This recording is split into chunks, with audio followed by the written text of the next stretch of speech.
Ladies and gentlemen, and hockey fans of all ages, it is that time of year. Yes, spring is right around the corner. Daylight savings, a lot of us losing our sleep. Why? But I am talking about the race to the Stanley Cup Playoffs. Teams are trying to clinch their spot for a quest for Lord Stanley Cup. Some teams are out of the race, other teams are close to clinching, and other teams are trying to get their positioning. One of the best times to watch hockey, I think, and I'll break it all down for you. My name is Randy Dillon. Welcome back to another exciting edition of Randy Talks Hockey. We're going to break down the playoff races in the East and the West, some other news and comments, but mostly we're going to focus on the playoff race. We're going to start off in the West. In the Central, I think the Central is pretty locked other than positioning, except for third. Dallas does it at 82 points, where you have teams below them like Minnesota 75, Winnipeg, Nashville 76. Unless the Stars lose a couple of games, the other teams win, I think Dallas will keep that third spot. It's about the first and second, which is interesting. Colorado and St. Louis all separate by one. The Blues, no Tarasenko. The Avs, no Rantanen, no Grubauer, and a bunch of other players as well. A big loss last night to the Canucks, but the good news for the Canucks, we'll get into that later. The big thing here is these teams do not want to play the Dallas Stars. If whoever plays the Dallas Stars, that's going to be a tough, hard, grueling, long 7-game series. It might really affect your quest for the Cup. So you want to get first. No matchup is easy, but I think a good team, one of these three teams, are going to be eliminated first round. It is a shame because of how the format is. So we'll see what will happen down the race. But man, oh man, I don't want to play the Stars in the first round. If the Avs are healthy, maybe the Blues will get Tarasenko back, but it's going to be tough. When you look in the Pacific, it is a tight race for positioning as well. The Oilers, the Vegas Golden Knights are separated from the Oilers and the Flames only by 3 points.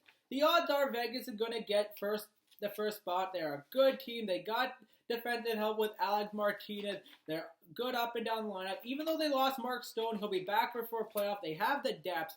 The only question for Vegas is who's going to be their goalie, Leonard or Fleury? Since they've acquired Robin Leonard, he's got 2 wins. Fleury's got 2 starts. Fleury's got 3. So will Robin Leonard push Fleury out of the starting job? I don't think so, but Fleury's going to be on a very short leash. We'll see what happened there.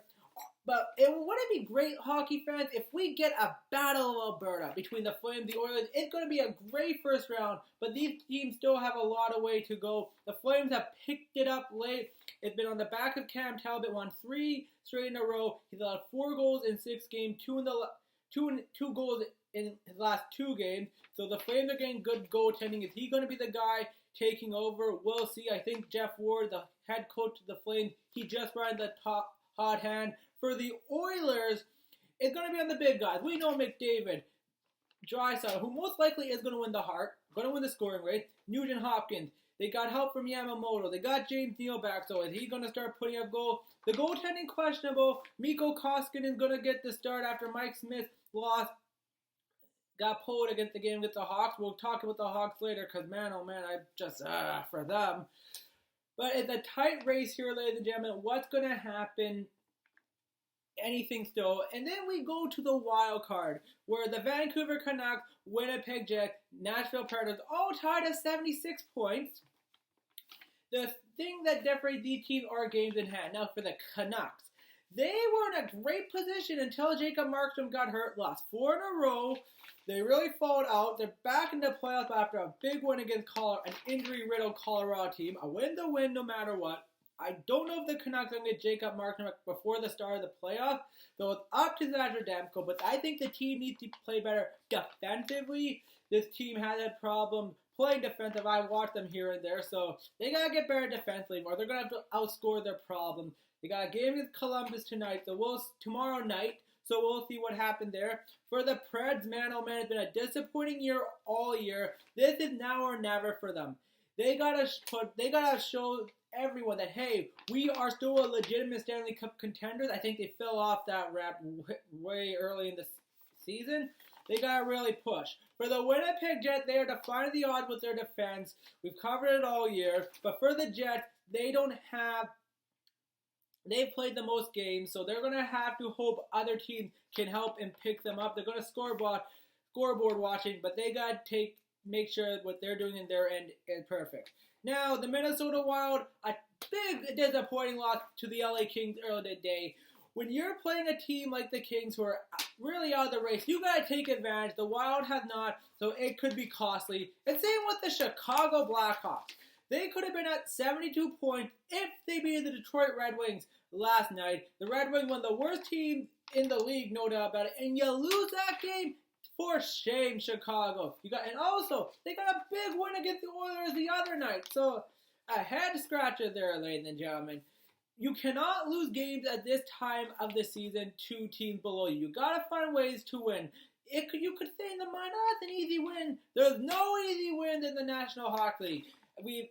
Fans have been saying it, commentators have been saying it, analysis. Every game's tough, regardless how the teams are. You got to play the full 60 minutes. If not, well, that's going to... You see Chicago, that was going to happen, and you could wish your playoff hopes goodbye.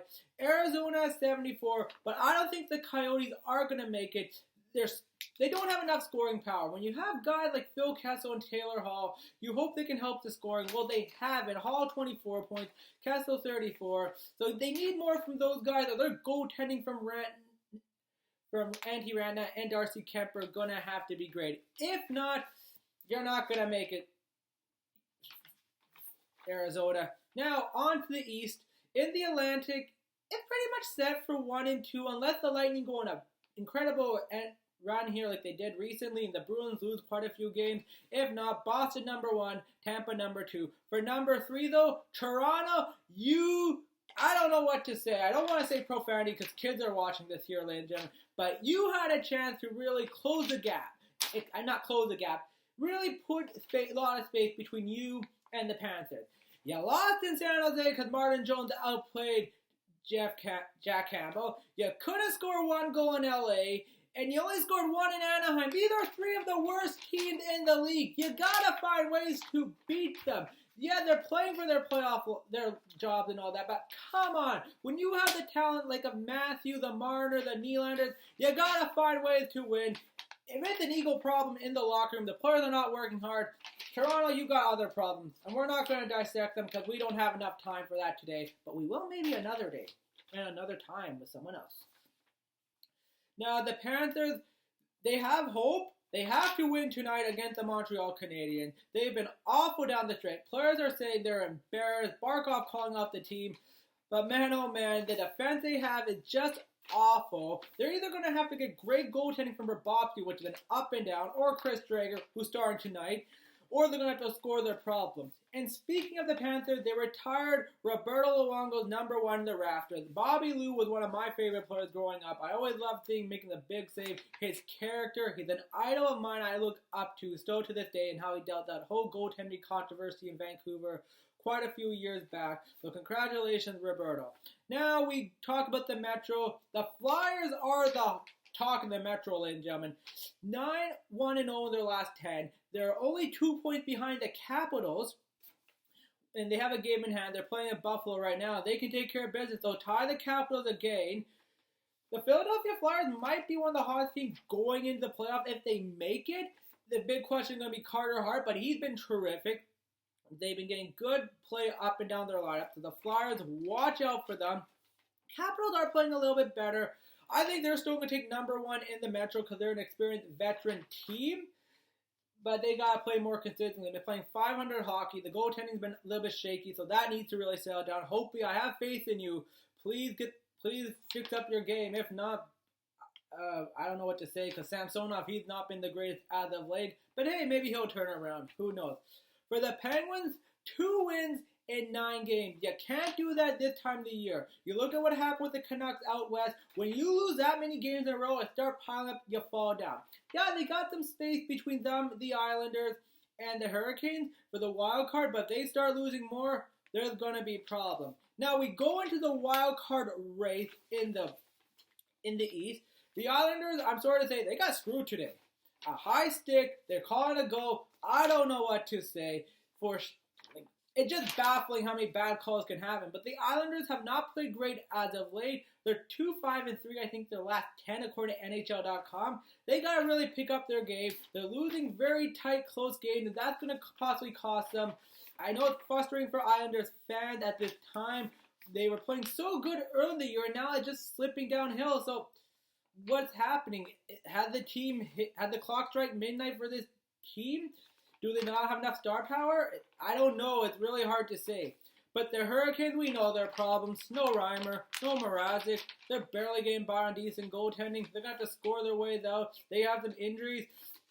So we'll see how the Hurricanes continue to climb up. And then we have the Columbus Blue Jackets, ladies and gentlemen. The Jackets just got to keep doing what they're doing. Remember, everything that happened to this team, they're still finding ways to win. I know Tortorella was upset at his post-game thing. We've been doing this for a long time. We got to do it better. They were up 2-0 against Calgary. Calgary came back and won an OT. The Jackets got to find a way to close out. And let's talk about the Rangers. They're really close in this playoff race. I think 3 points out. If the Rangers are going to make it, it's going to be on the back, I think, of Mika Zibanejad. Had 5 goals actually in the last game. He's been the 13th overall scoring. Was out as well. I think he doesn't get enough talk out there just because New York, Henrik Lundqvist, all the talk early, Kako, Kape, you have Artemi Panarin. But man, oh man, Zibanejad, what a player he's been for the Rangers. He looked deadly, and it's going to be up to him to really help take this team to the playoffs.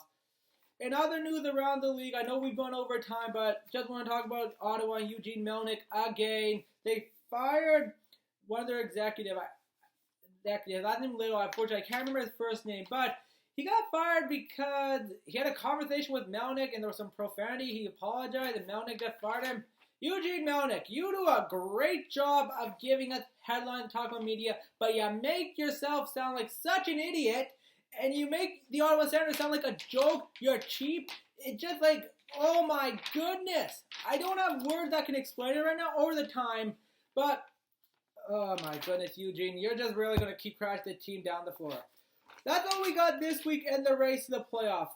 We do have some news coming around the videos. We'll announce them next week. Hope you guys enjoyed this race to the playoffs. As always, my name is Randy Dillon. Always remember, watch some hockey.